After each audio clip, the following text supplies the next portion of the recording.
App. You guys all use apps. Here's your app. He's not wrong. Well, here we are, Gene. Such a pleasure.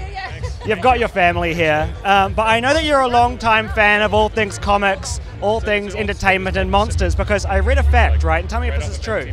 You paid off your college tuition by selling comic books as a kid. Is that right? True.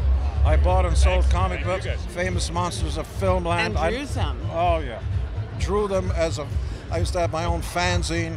I know too much about this stuff. So I'm a Godzilla and King Kong geek.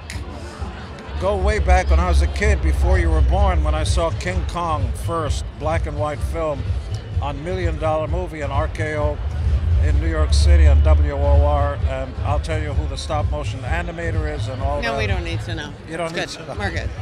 Yeah, and the original Godzilla, the little known fact, was a Japanese film. They brought it over to America and they wanted to Americanize it, so they brought in Raymond Burr, who was Perry Mason, and the actor who was not Nick, I'll tell you his name in a second. He was the Rebel on a TV series, which was called The Rebel, Johnny Yuma the Rebel.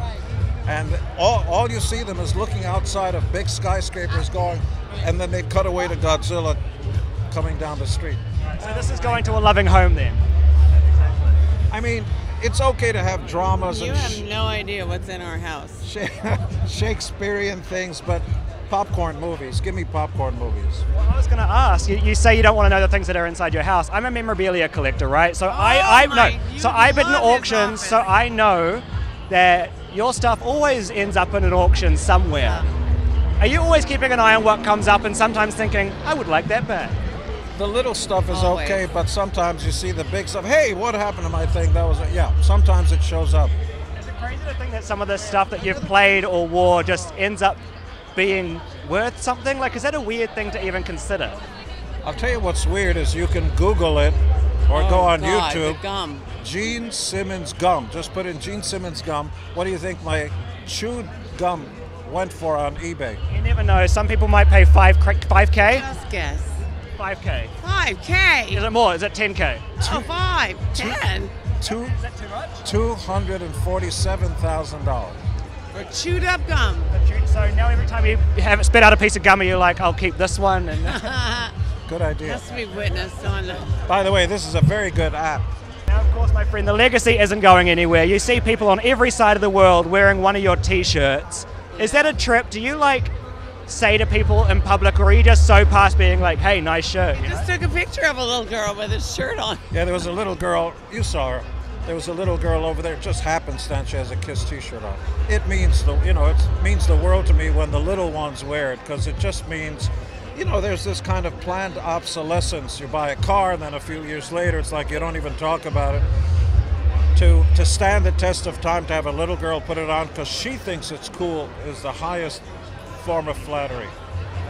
Now, before you go, I hear you've got a fan experience coming up in Las Vegas, where are you mentoring a fan and kind of helping them create a song? Well, slightly different.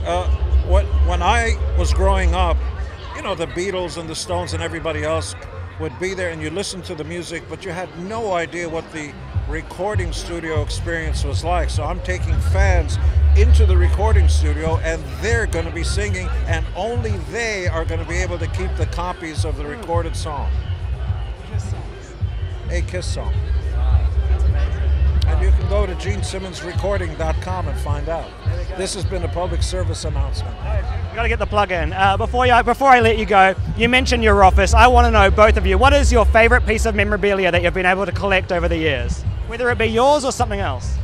What's my favorite? I'm sure his is the KISS condom. It's a good one. But I kind of like the KISS casket. Yeah, because we get you coming and we get you going. He got that one. So nice to meet you both. Have fun tonight. Pleasure.